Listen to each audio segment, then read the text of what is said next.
guys. All right. Okay, guys. Afternoon, guys. Thank you for joining us. I'm delighted to welcome our new first-team head coach, Ange Postecoglou.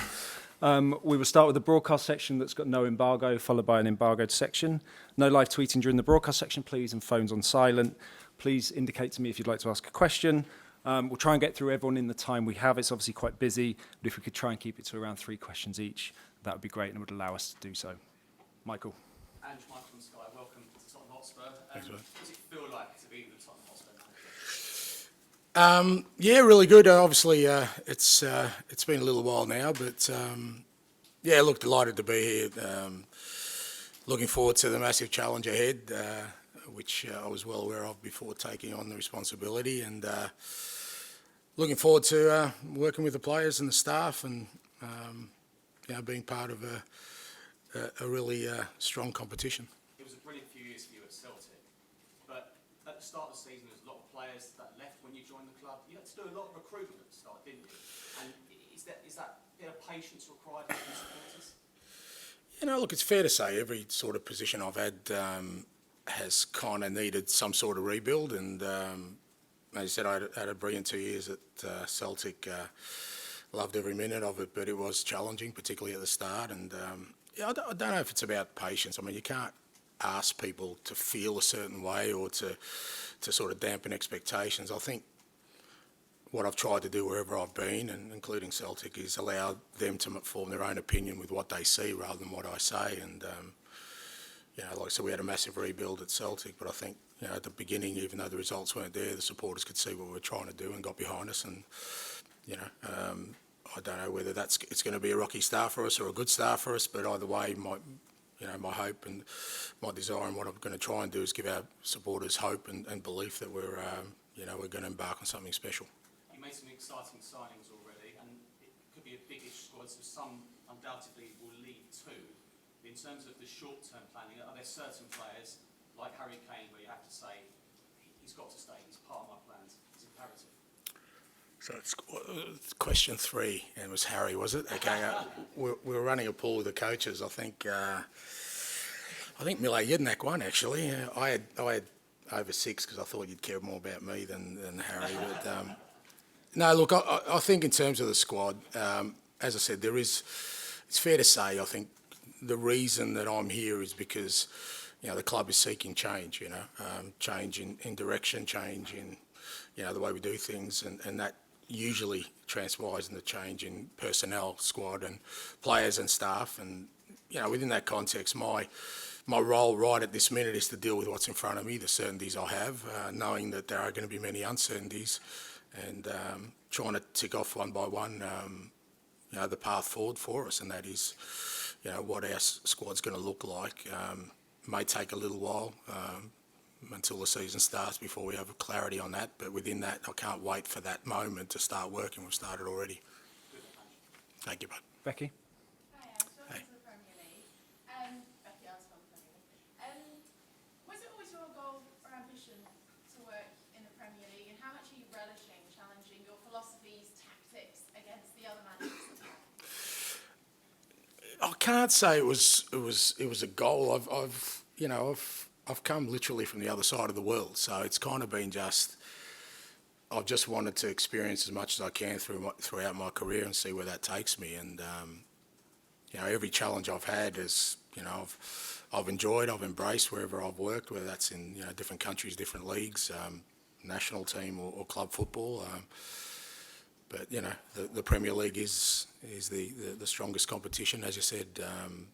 Some of the best managers in the world are in this competition. Some of the strongest teams in the world are in this competition, and why wouldn't you want to embrace that? And it's another opportunity for me to do what I do. In a different competition with different sort of fundamentals around it, and experience something else in my career that I hadn't. Like I said, it wasn't an ambition of mine, but certainly, everything I've done, I've tried to do the best of my ability so that it gives me more experiences that I can say, have given me a career that, I've realised everything I've wanted to do. Do you have any preconceived ideas about what the season might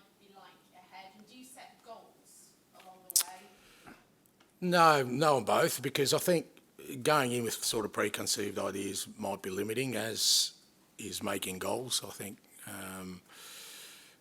again, from the outset, what's important is that we try and establish some sort of key principles of who we want to be, first of all. And not just in the way we play, the way we behave, the way we train, the way we interact with one another, the way we interact with everyone else, and then see where that takes us. Because, goals are great, but they can also, sort of stifle you a little bit because you become a bit narrow. And the reality of it is we're going to have to do things and be fairly flexible along the way to adjust to whatever challenge there may be ahead of us. So we don't know what they are. Sometimes with all the best planning and sort of trying to have foresight in these kind of things, things come across your path, and we've got to be agile enough to adjust to that. And as I said, see where that takes us. But, we're a big club, and the end goal for all big clubs is to have success, and that's what we want to try and do. Thank you very much. Ian? G'day. It's a good start. Yeah, g'day. How are you, mate? How much of a step up from the SPL is I don't know about step-ups. I mean, I had the same question when I got to the SPL, but I've coached at a World Cup, so I've coached it, in different leagues. I think every challenge is the same, to be honest, because it's relative to the competition you're in. So, I've never gone into any job thinking, oh, this is going to be easy in comparison to anything else I've done. Is this going to be a massive challenge? Absolutely, but Celtic was a massive challenge. I mean, I know people sort of say that, in Scotland, if you're Celtic, you can finish, you're either going to finish first or second, but second is last. Second, I'm not in the job. So you have to finish first. So, that's irrespective of kind of what outside thoughts are, there's still a demand there. And it's not just about winning, it's a manner in which you win as well. There's an expectation around your way you play your football, particularly, for me, who, I'm pretty explicit in saying I want my teams to play a certain way, so that has to be reflective of how we do things. So I've never seen anything I've done as a step up. I just see it as a different challenge, a different set of circumstances, because with every, what other people perceive as a step up in level, you're working with also better players and, a bigger organisation, more resources, so all those kind of things are relative. So I don't dismiss any success at any level for anybody in life, because, as I said, I can guarantee you even the lowest levels of what we perceive, whether that's football or life, somebody is grafting to be successful against the relative competition. So, I've never seen it as a step up. I just see it as a new challenge for me. you're going to be, I understand, meeting with Harry Kane, or you may have already met with Harry Kane. Is that conversation you finding out from him what he wants in terms of staying now and beyond this season, or is it for you to convince him of what you can offer Spurs so he does want to stay, or a bit of both? Yeah, I just think, I don't think it's my role to, sit there and sort of treat people in a manner because of their circumstances. I'm really big on just treating everyone the same. And Harry is, he's already entrenched himself in the history of this football club. He's a very important part. He's the premier striker, one of the premier strikers in the world, and I want him involved here.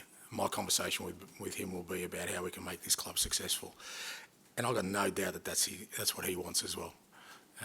So within that context, whatever sort of that narrows into the personal stuff around Harry himself as an individual.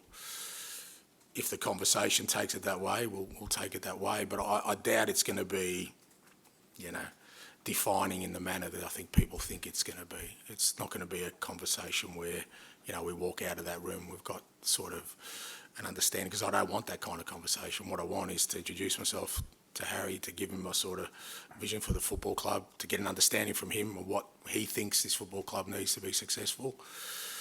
And we go on that training pitch and trying to make it happen. And final one for me, I presume that if he stays, he'll be your captain this season.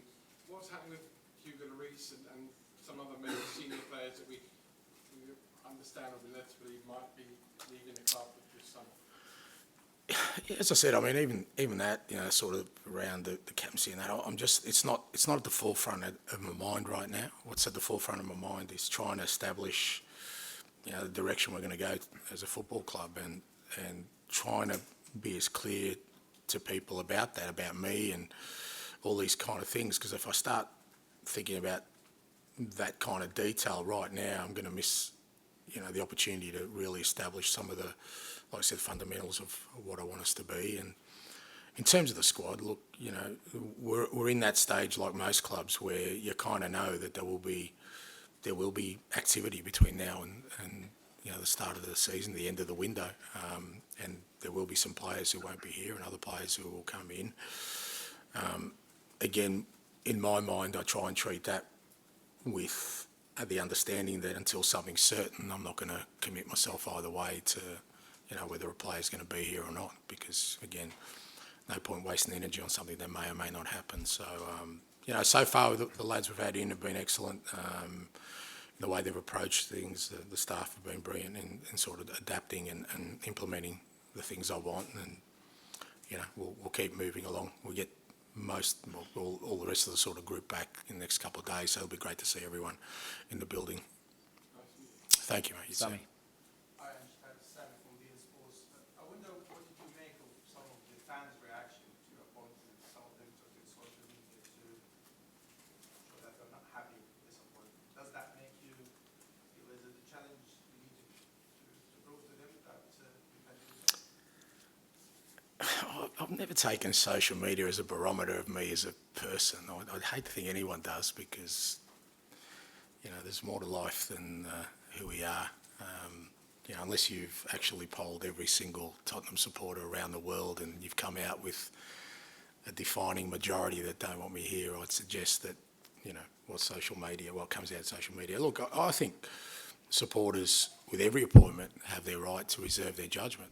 Absolutely, why not? Because this is their football club, and everyone who comes through their football club, they have a right to determine whether they think it's the right person or not. I think for the most part, I'm pretty sure the overwhelming majority of Tottenham supporters want me to be successful, because if I'm successful, it means their club's successful, and I think they'll wait and see and reserve judgment on me when that comes. But it doesn't affect me. I mean, it's not like I feel like I'm battling against any tide or anything.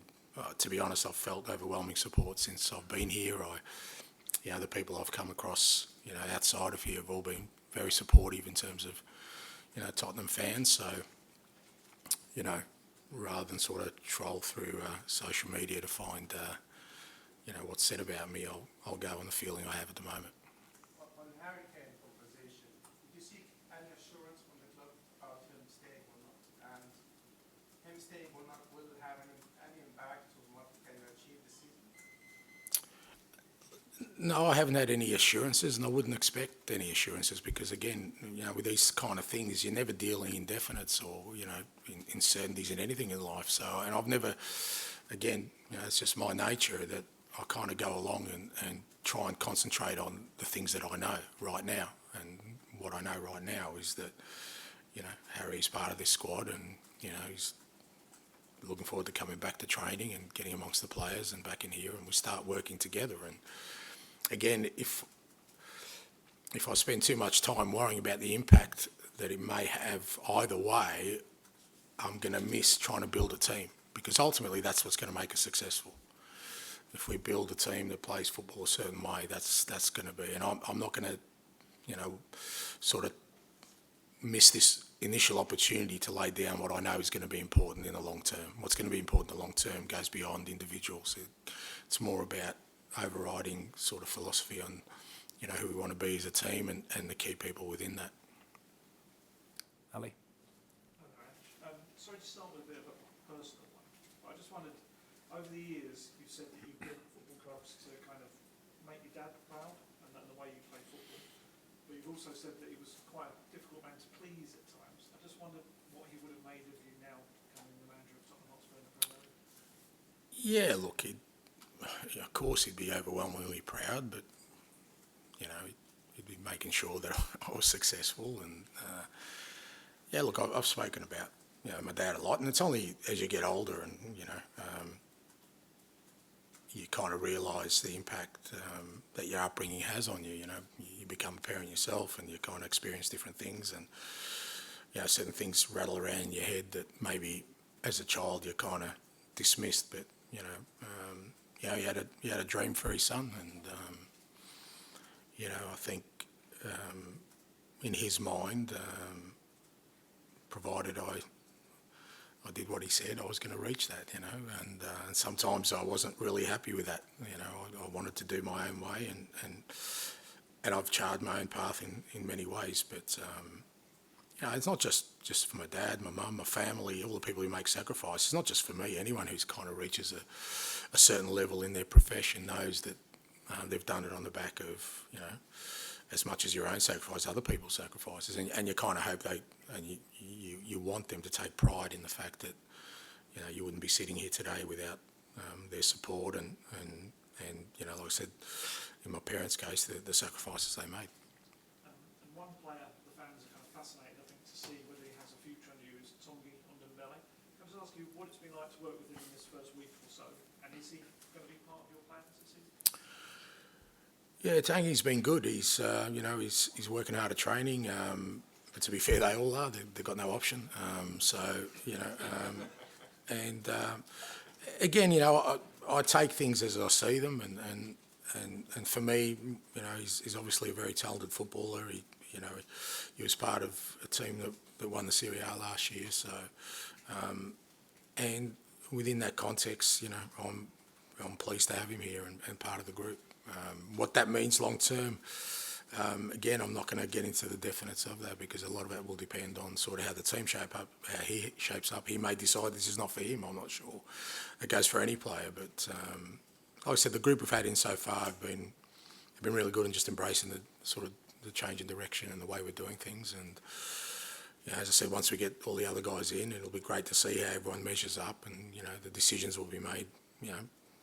Moving forward from there as to who's kind of going to be involved and who won't. Just last one from me.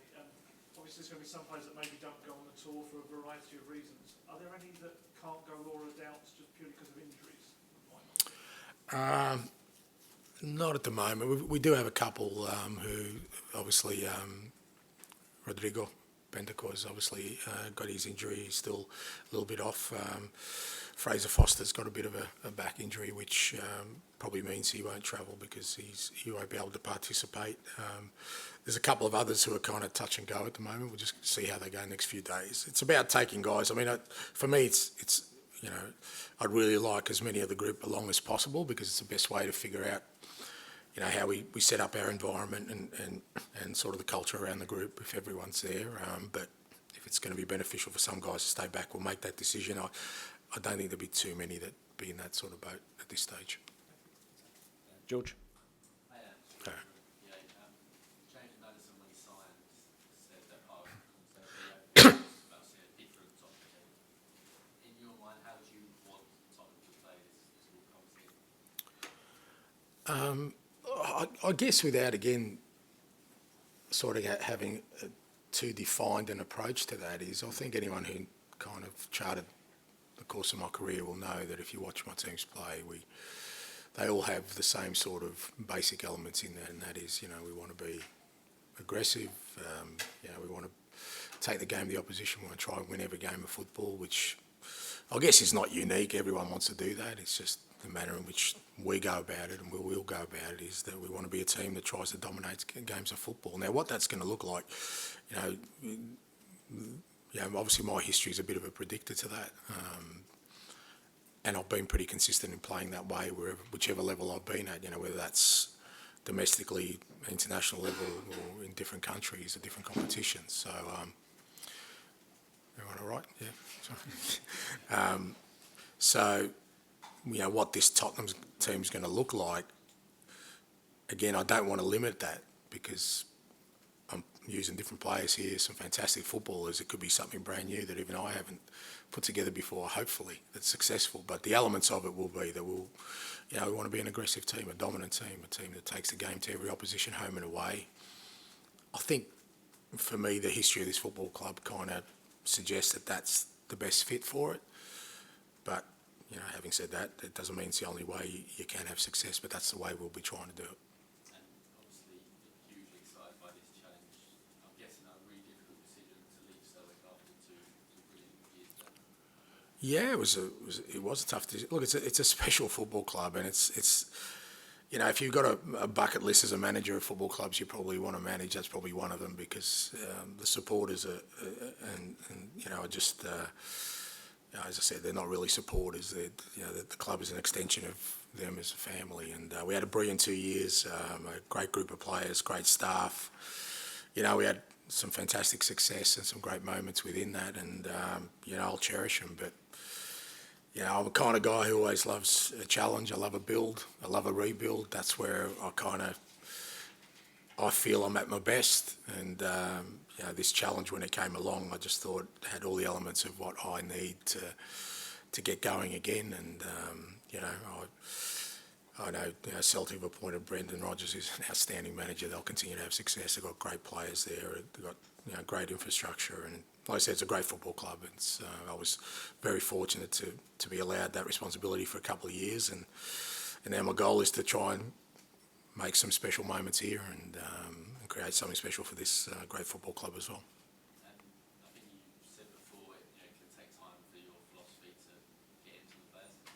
Do you feel like there's a time frame in your mind when you sort of hope for things to be kicking? You know, I don't know if I've said I'll take time. I think other people have said that, because it has wherever I've been, and it's varied sometimes. You know, it's taken longer than other clubs. You know, and again, I can't. You know, we might start the season flying. I hope so. I don't want it any time, you know, but you just don't know, and it will be how the players adapt to it, and it's not just the way we play, like I said, the way we train, the way we behave, the way we talk. I got really good coaching staff together, which I'm really happy with. You know, they're working. You know, they've already started working really well together as a unit. You know, to be fair, I wasn't really aware of it, but when I was sort of touted to this job, it became evident that people think I'm old. So I tried to get as many young guys around me as I possibly can, just to keep me relevant. And I'm really happy, because you know, those guys, there's a combination of guys who know this football club really well. Some others who are really ambitious coaches, and I love working with people like that. You know, I'm sure some of them one day will be, you know, managers in their own right, but you know, right now they're putting all their energies to trying to make us successful, and I think it's great for the players, because when they walk into training and into this building every day, there's a real good energy, and that's going to be important for me. That's going to help me sort of transfer that message, you know, hopefully as quickly as possible, because the reality of it is the Premier League is the toughest competition in the world, and you don't really get time to sort of bed in. You know, from the first game, you know, we're going to have to be on it, and we're going to try and do our best in the next sort of 5-6 weeks to be prepared for that. Thanks, George. Okay, we'll go Charlie and then finish with Roman, please. Yeah, but To ask you, your predecessor Antonio Conte was very critical of the players, and other people happen as well. Just wondered, before taking this job, the extent to which you wanted to research into those sort of things, or you want to come in and, you know, sort of have ignorance is bliss and give everyone a clean slate.